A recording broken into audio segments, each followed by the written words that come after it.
We have a guest in our newsroom. Welcome, Mr. Rainerzitelmann. This is the program Guest in our Clickmandu newsroom. Guest in Clickmandu. Mr. Rainer is a very famous writer.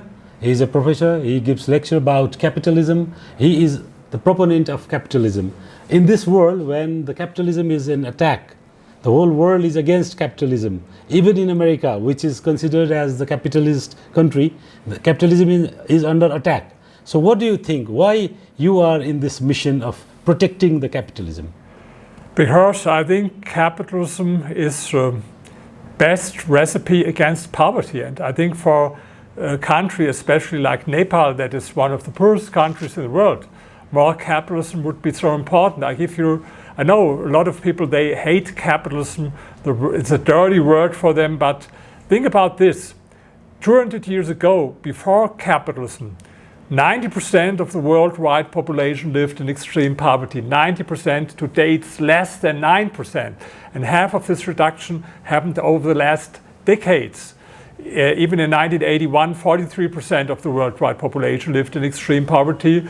And so I believe the best thing against poverty, how nations can escape poverty, is capitalism. So this is my mission for capitalism. But the whole world is saying that the increasing number of poor in the world is due to capitalism. Some people are greedy. They are earning a lot of money on the cost of a lot of other people. Yes, of course I know this. These are people, I call it zero-sum belief.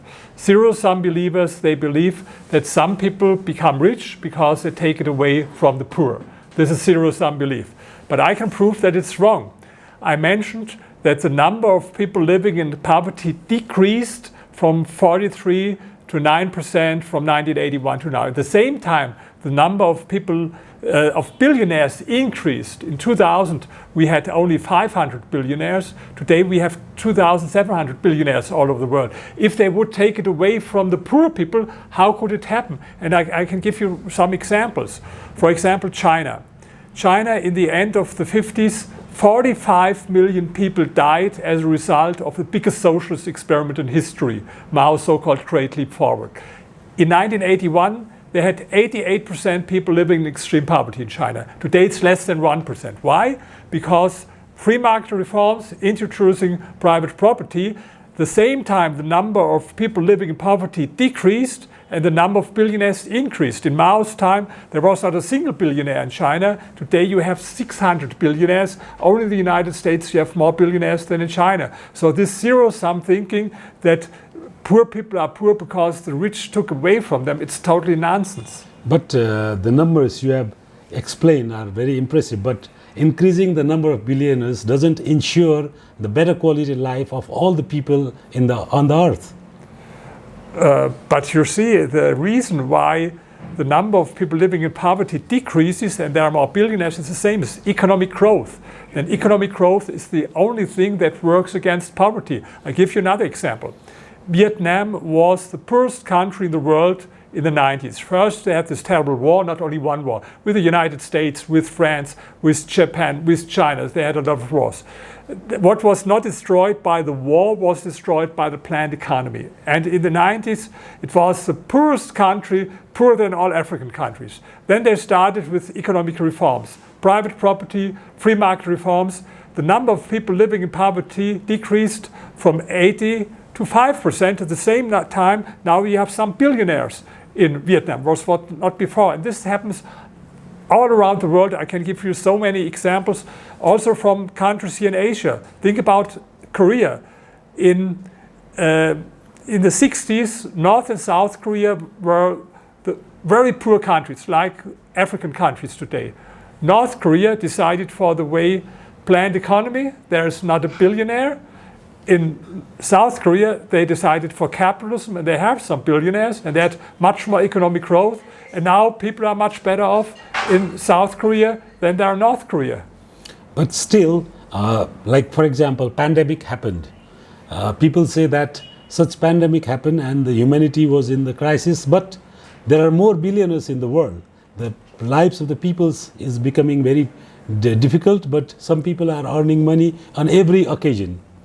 the reason through the pandemic was we had a hype, especially on the Nasdaq in the United States, because some of these companies like Amazon and so they increased at this time what was of course a side effect from the pandemic because people stayed at home and some of these tech companies increased. But this is an up and down, as it is on the stock market. The tendency in the last decades was also all around the world decreasing number of people living in poverty. And look here, let's speak about Nepal. In the index of economic freedom, you find it on the internet for free. It's the index, you can also call it the capitalism scale, because it's an index how economically free are countries all over the world. At the top are countries like Singapore or Switzerland, and at the bottom is North Korea, Cuba, or Venezuela. Your country, I think it's now 142, what is really a bad place. And so there's a direct correlation between standard of living on the one hand and economic freedom on the other hand. I learned now something here in Nepal, what I didn't know before, but now I understand why people are living so in poverty. You have, for example, crazy laws, I saw it nowhere in the world, that it's only allowed to have 20% profit if you sell a product. Is this correct? I heard it, 20%. This is crazy. Why do politicians think that they are smarter, how much profit you have to... I think you should abolish it. Get away with this 20%. It's a crazy idea. Or another, I heard, if it is not true, you can correct me, that you have high taxes on motorcycles or on cars, vehicles. 100%, sometimes even 200%. Around 300%. Even 300%. So crazy. I have no... but I heard that politicians, even they have their expensive cars, get away with this high taxes, or there's too much bureaucracy. Someone told me, I don't know whether it's true, that after you had your driving test, it takes sometimes a year or more to get your paper. In Germany, if license, you go there, your license, yes, you go there and okay, congratulations, you were successful with the test, here's your driver license. So I think there is too much bureaucracy and regulation. This is the problem when politicians think that they are smarter than millions of consumers. And let's explain me, what means capitalism? Capitalism means nothing else than democracy in the economy. That entrepreneurs decide what to produce, but in the end it's consumers' choice.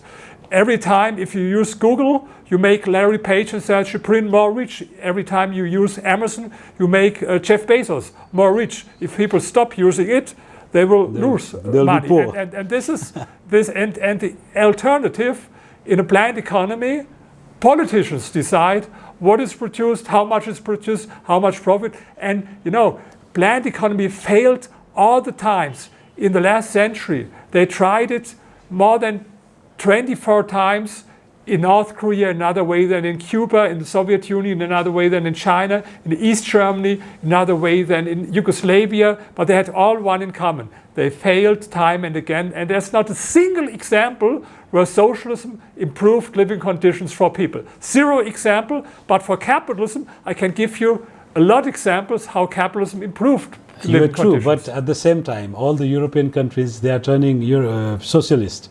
All other countries which were once upon a time capitalist, they are now turning into socialist country. How is it possible then?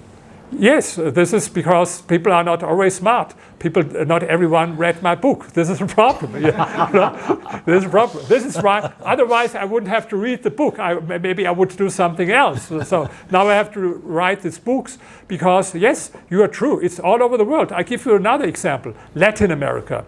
In Latin America now almost all countries are governed by socialists. Peru, Brazil, Colombia. Even in Europe's most developed countries, they are socialists. And let's speak about Latin America for a moment. Even Chile. Yeah. And this is crazy because Chile, I was now 3 weeks ago in Latin America. If you go to Colombia or Argentina, you see so much poverty, so much poverty. If you come to Chile, it's like a European country. You see it at the airport. And why? Because Chile was the most capitalist country in Chile. But what did they do in Chile? They voted for socialist. They voted for a socialist. Of course, it's hard to understand because if you compare, let's compare Chile and Venezuela, for example. Venezuela is a socialist country. And let's tell the story about Venezuela. In the 70s, Venezuela was one of the 20 richest countries in the world. And then they had a lot of regulations like you have. They started with labor market regulation, this regulation, and then it went down, down, down. And then they made a mistake in Venezuela. They voted for a socialist, for Hugo Chavez.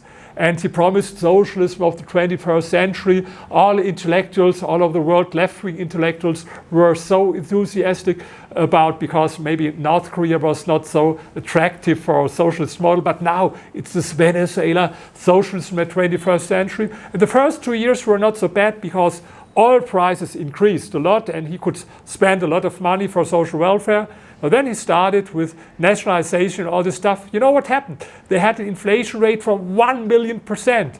And now today 7.5 million people fled from Venezuela to other countries. This is 25% of the population because they live there in poverty now. Socialists ruined the country. And this is always, when people can make the decision. I come from Germany. It was, divided in socialist East, capitalist West.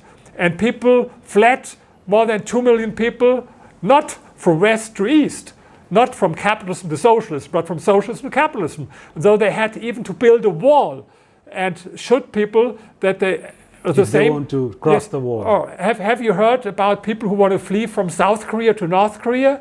Or have you heard someone who want to go from Miami to Cuba, maybe for a 2 weeks vacation, but not to live there? And it's always everywhere the same. People flee from repressed countries to more free countries. That's maybe because they want freedom. When you earn money, you want freedom.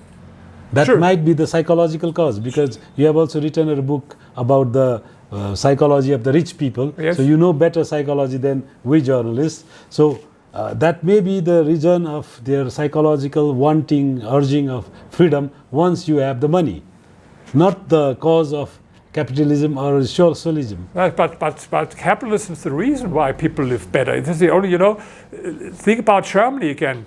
By the way, I can recommend a film. You can find it for free on YouTube, Life Behind the Berlin Wall. It's about East and West Germany. I produced the video, and I'm proud because I got an award for Best Short Movie at Las Vegas Freedom Fest last year. So, and I compared, why is that? The same country, East and West Germany, the same language, the same history, the same culture, everything the same, only different economic system. And you see, for example, I give you, what does it mean for life of everyone? In West Germany, you could go and buy a car and take it away with you. I think similar here. You can buy and take it to your house. Take it. So in East Germany, what do you think? How long you had to wait to get a car? Make a guess. What do you think? How long you had to wait? No idea. No, guess. Maybe 2 years, 3 years. 2 years, 3 years. Another opinion here. The shortest time was 12 and a half years. The longest time 17 years. Okay. So if you want to have a car, you have to subscribe, and 12 and a half years later, if you're lucky, if not 17 years later, you got a car. This is what socialism means, and capitalism means go to a shop and buy your car. So it didn't work, and even for environmental problems. Today, people are concerned, they understand climate change, environmental destruction, but if you compare East and West Germany, the CO2 emissions were 3 times higher, adjusted to GDP, of course, in East Germany than in West Germany. And other airborne pollutants like sulfur dioxide were even 10 times higher in East Germany than in West Germany. So when people think to abolish capitalism is a solution for topics like climate change or environmental destruction, it's crazy. It will make things worse. But at the same time, the climate change issue you have picked up, it is said that all the capitalist countries, they are now developed. They have done their development and they are done and finished. So they want the poor countries like Nepal to dictate on their terms on not to develop hydropower projects, Yes. big hydropower This projects, is a crazy or idea. about the percentage of the forest and all these things, so that the small countries and the poorer countries, developing countries like Nepal cannot develop. What is the logic behind this then? There's no logic. It's an absolutely stupid idea. It's a crazy idea. It's like colonialism. You know, when some Western countries told other countries what they should do and what not. It is this new colonialism with, like it comes now with against climate change. No, I think you have to have economic development, because the only way to have all the resources to protect the environment is if you have a growth in GDP. You can see it if you look, for example, there's an environmental performance index from the Yale University, and if you compare then developed countries with more GDP per capita and poorer countries, the environmental standards scores are much higher in developed countries. So I think the contrary is right. Poor countries should develop, that they have the opportunity to do something to protect the environment. Okay, if any of the friends have questions, then I'll come back to you again. Yes. I have one question. You rightly advocate the capitalism, but my concern is, since few years, the more capitalist countries are spending more in the social security areas. Like in United States, they are spending more in the social security areas. I mean, how can you distinguish if a country is spending more in the social security, and if the country is providing different unemployment allowances and all these things what socialists were doing, and now the United States, their major spending is in the social securities area? How can it distinguish the changes what happens in the world, and how can you say the capitalists are in more favor, and the capitalist country, those who develop, they are adopting the socialist principles and practices? How can you see this? Absolutely, this is absolutely crazy, and this is the reason why the United States have so huge debt. It's crazy if you look how much debt they have, because they spend so much money for a lot of things, for some wars that are not necessary, like Iraq war, for example, and people in Europe, they think United States is pure capitalism. This is wrong. It's crazy. I see you know much more about the United States than most people in Europe. No, they have a huge welfare state now, but it doesn't help against poverty. There is no pure capitalism nowhere in the world. Let me explain something that is maybe important to understand. There's no pure capitalism and there's no pure socialism. Even in socialist countries, like in North Korea, you have a little bit private property, a little bit market. Otherwise, it would be not possible. Only a very little bit. In the capitalist countries, you have also a lot of socialism and state intervention. I compare it with a test tube with two ingredients, market and state, or capitalism and socialism, a test tube. And then you see what happens if you add more market. I gave some examples, even from countries who call themselves socialists, like China or Vietnam, or I can give you another example, Poland. Poland was one of the poorest countries in Europe in the 80s, in socialist times. Then they started with free market reforms. Now within 3 decades, it's Europe's growth champion. Amazing how standard of living increased in Poland. Or what happens, I spoke about Venezuela, if you add more state, more socialism. And in the United States, what they did to add more and more state intervention. And so I'm very often in the United States. I think this year and last year was the 8th time.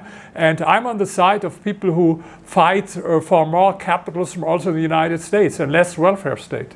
Another question I will add on that. The Nordic and Scandinavian countries are doing heavy expenses in the welfare schemes. And the people of such country are quite happy.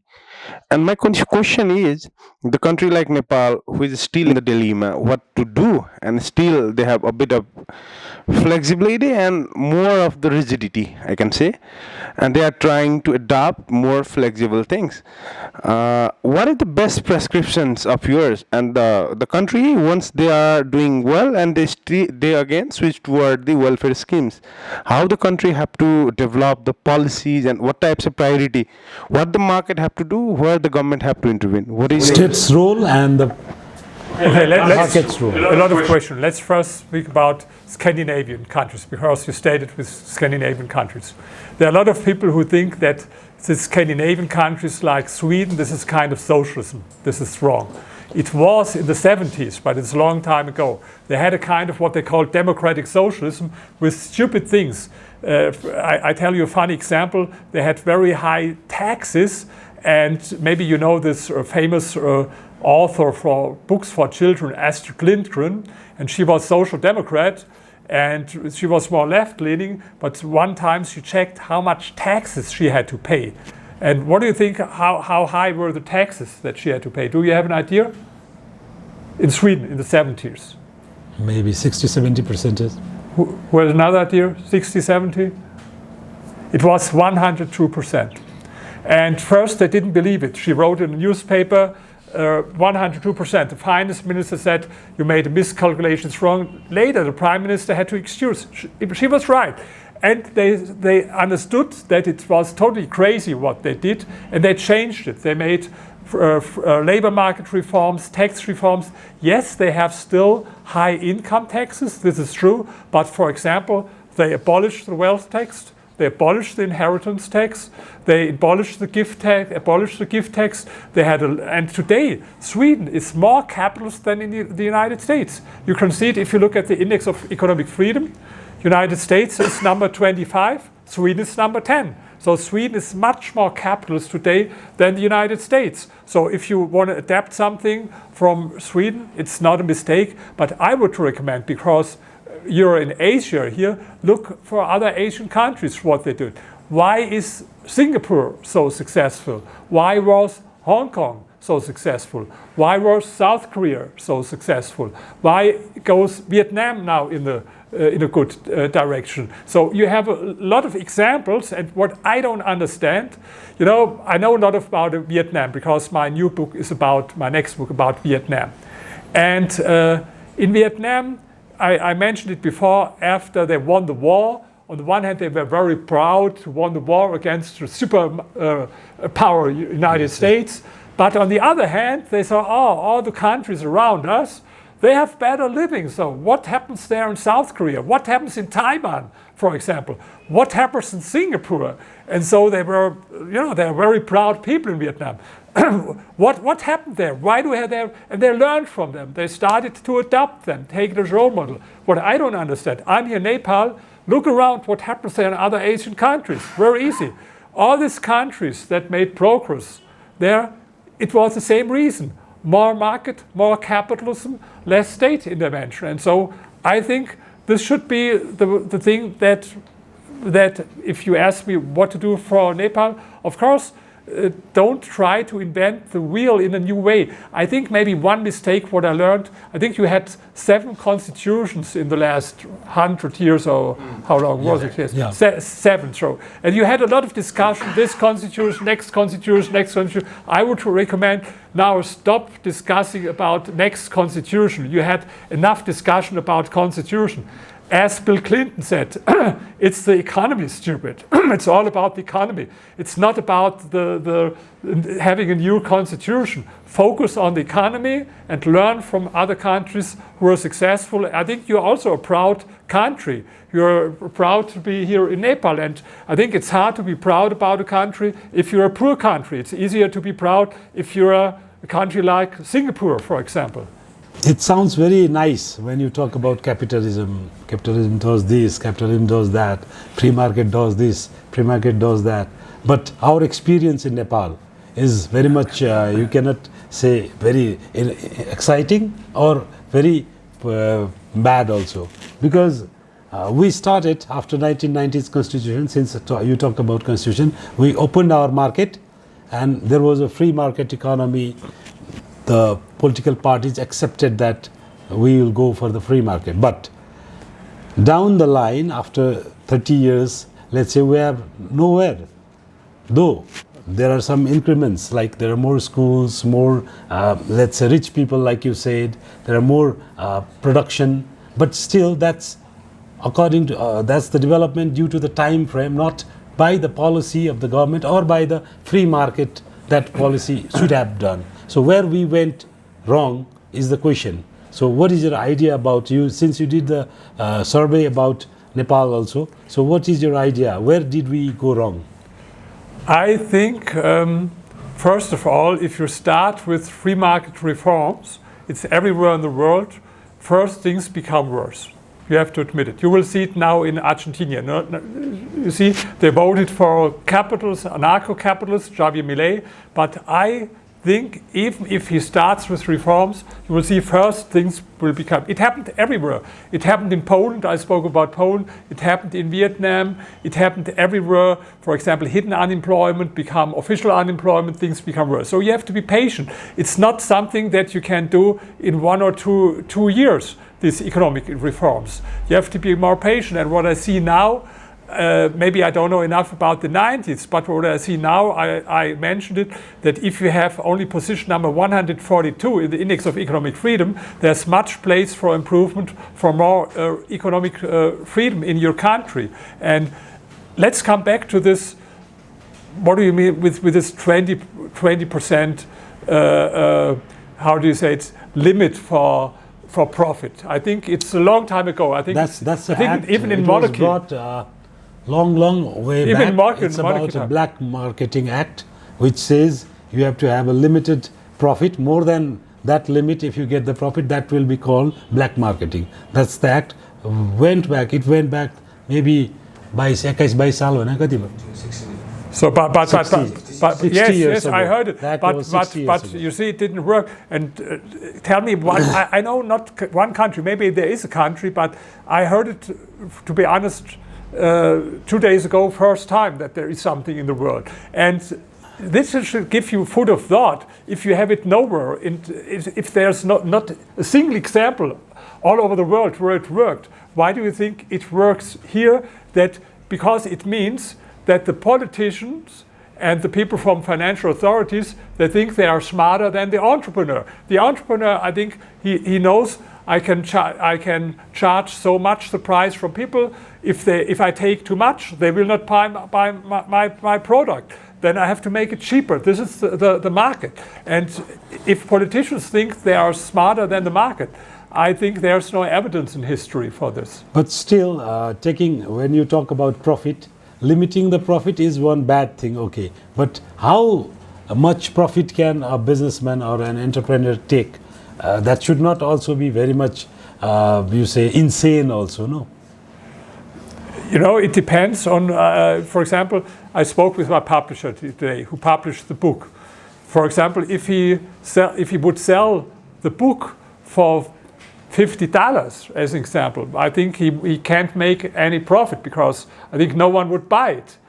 If he would sell it for $1, I think he would also make no profit because his expenses are higher than the price. So he has to find out what is the price, first his expenses, and the other thing, how much are people willing to pay for the book. And this is the decision in the end, the market will decide, and there is not a thing, if he takes too much, if he's too greedy, if he said, okay, I start selling the book for $50, no one will buy the book. Consumers will tell them, this is what I mentioned before, capitalism is democracy for the consumers. They make the decision what is the right price or not politicians. But in our case, a lot of things are decided by the state. For example, a lot of capitalist countries that you have listed in the book also, there are very few capitalist countries and more socialist countries, number one. And Nepal is in the border of socialist country, not exactly in the middle, but in the border of the socialist country. So that market cannot decide itself when the politicians or the market or the policies work.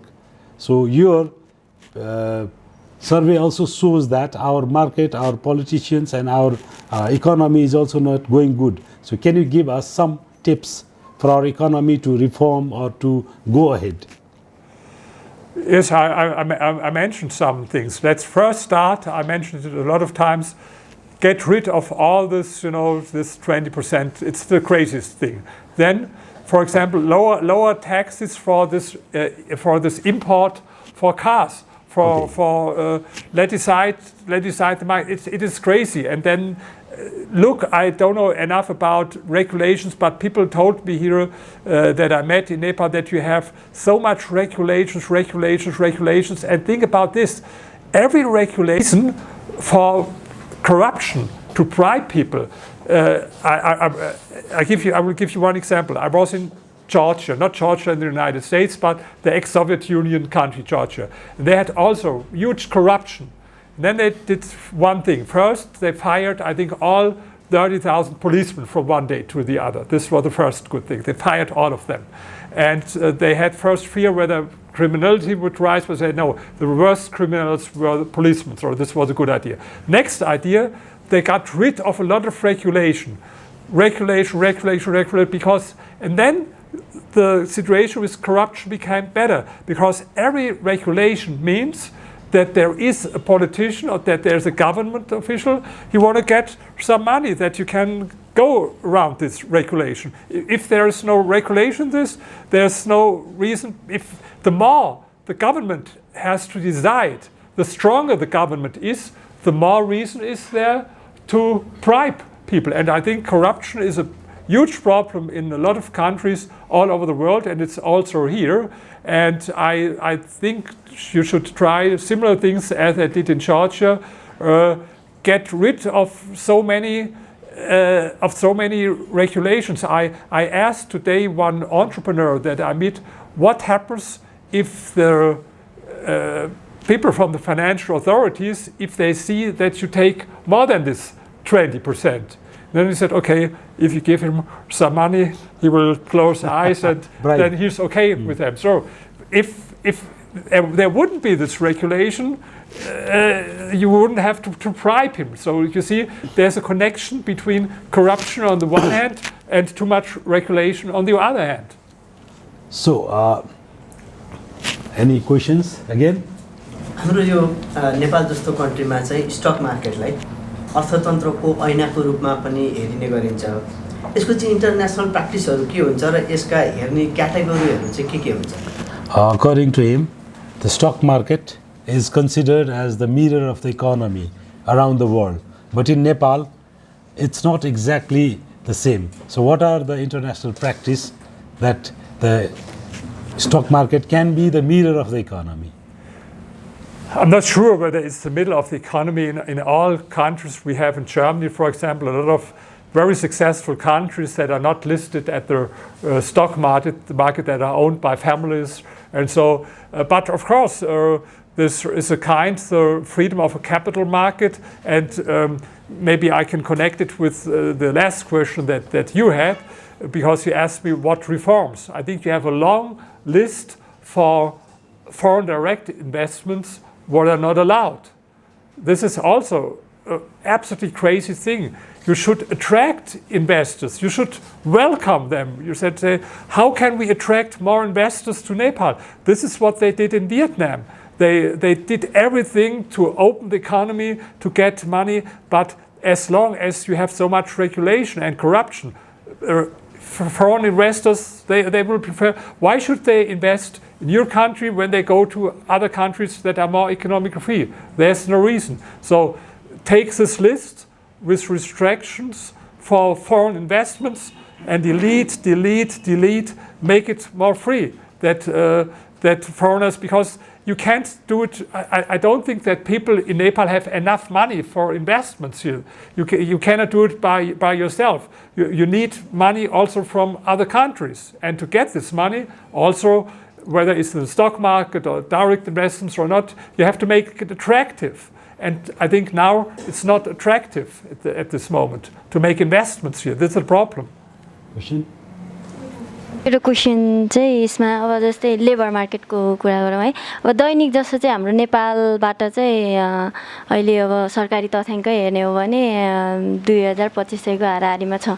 जस्तै गत वर्ष मात्रै लगभग 8 लाखको हाराहारीमा विदेशी हिँडेको सङ्ख्या छ। यसले गर्दाखेरि हामी जस्तो डेभलपिङ कन्ट्रीमा चाहिँ अब दैनिक दक्ष जनशक्ति पनि बाहिरिरहेछ। अब अध्यक्ष पनि त्यतिकै गइरहेछ। अब यहाँ हेर्ने हो भने अब जस्तै सानातिना कामहरुमा पनि अब जस्तै इन्डियनहरू चाहिँ बढी देखिन्छ हाम्रो नेपाली भन्दा पनि विदेशी चाहिँ बढी देखिन्छ यसमा अब हाम्रो विकास गर्नको लागि पनि जस्तै बढी आयोजनाकै कुरा गरौँ अब दक्ष जनशक्ति त पाउनै गाह्रो छ यसमा त विदेशीहरू पनि धेरै छन् नि त त्यसमा चाहिँ अब नेपालबाट दैनिक अब 2500को हाराहारीमा विदेशी दा अब हाम्रो आर्थिक विकासमा चाहिँ कस्तो असर पार्छ Okay, she wants to ask about a very serious issue Nepal is facing today. Every day around 2500 Nepali youths are going abroad for work, for study, different regions. And there's a lot of manpower crunch in industries, various industries, including media. In media also there's a lot of manpower crunch now. Last fiscal year, around 800,000 youths, males and females, they went for the foreign employment. This is the government figure. So in such a situation, our brain drain, not exactly brain drain, muscle drain, let's say, muscle drain is increasing, and we need a lot of manpower here to develop for the infrastructure projects and all these things. So this scarcity is a very stark and is a very serious problem nowadays. So what do you think? How can a country like Nepal, which doesn't have capital, which doesn't have human capital also now, it has, but it's not able to tap it. They are going out. So how can Nepal develop? I think it's a big problem because it's like a negative spiral. Yes. You know, people leave and the economy, and in a lot of cases, best people leave, educated, skilled and unskilled, both are going, and they are going, and some come back maybe if they study, but a lot of them they don't come back. They decide to live in wherever in the United States or wherever they're going. So this is what I said before. This has happened always if you have too much socialism, that people flee. This is what happened in East and West Germany. That when 2.5 million people fled, this is what happens now in Venezuela when 7.5 million. There are two possibilities how to react. First, build a wall and shoot everyone who want to go. This is what they did in East Germany. They built a huge wall and shoot everything who want to go. If you don't want to build the wall, make it so attractive here that people come back. As it was, for example, when they started with economic reforms in China, a lot of skilled people came back. I think in India, I'm not sure, it was also that people who lived abroad came back because they said, I love my country, and I have now opportunities to make money there, and people came back. And I think you should have an environment here, less socialism, more capitalism, that people come back. And I think this is an opportunity on the other hand, because if now a lot of people are leaving, and maybe some in their heart, they love their country. It's not that they leave the country because they hate Nepal or something like this. It's only because of the economic conditions. They think they have better opportunity in other countries. But if they would see there's an opportunity to make money, I think they would come back. But they had learned a lot in the meantime in other countries.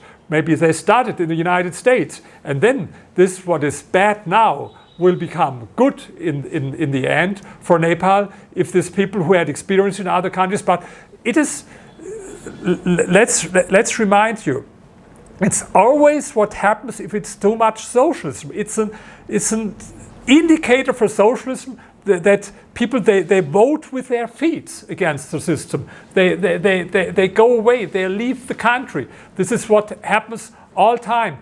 Even if, for example, if it would be allowed to go from North Korea to South Korea, what do you think how many people would go there? But they did the same thing. Yes, should people kill them if they want to leave the country? If you don't want to have this is the only other possibility. Build a huge wall here and kill everyone who want to go. If you don't want to do it, make it attractive, make more capitalism, stop with socialist crazy things, that people don't go away, but that they come back. Okay, yeah. My question, in last October, I was in the IMF World Bank annual meeting in the Marrakesh, Morocco. Your country's finance minister had said that we have to face the elections and the people more demand the welfare schemes and the socialist scheme. I have to fight the elections. But in this time, we are not in position to provide more welfare and social welfare schemes because our economy is not doing well.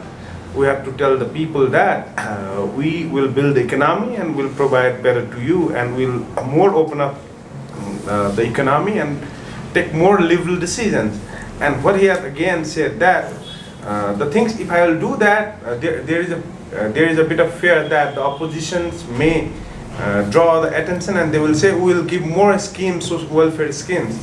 My question is, in Nepal also same thing applies. We have just about $9 billion revenue.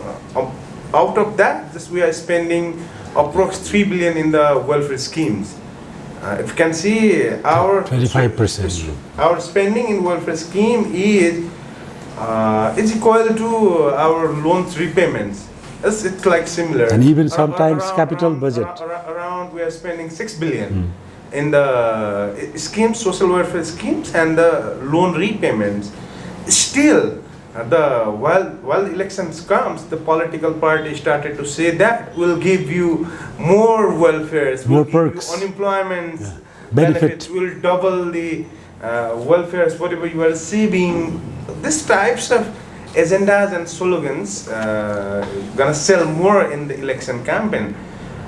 Yes, you're absolutely true. My question is, the politicians have fear. You are advocating the liberal things. You are saying make more liberal economy, then people will get job, they will be uplifted. But politicians have a fear. They have not a confidence that if I will gonna talk about the liberal things, I will not get a vote.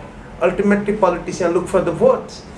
This dilemma, how can politicians will solve and the country like Nepal will benefit more? Do you have any specific suggestions? Oh, you are absolutely correct. This is, I like democracy, of course, but this is a problem with democracy because if you start, for example, with economic reforms, in the first place, even things become worse for some people. You have to admit it, yes? People will have different, and then the opposition is not silent. You see, it was crazy idea, and go away with this. And this is a problem, what happens time and again in the democracy. So in most cases, to be honest, it has to be this way, that the situation becomes so extreme, terrible, and people try everything else, that then they hope for something new. This is what happened now in Argentina. I was in Argentina 2 weeks ago. I was there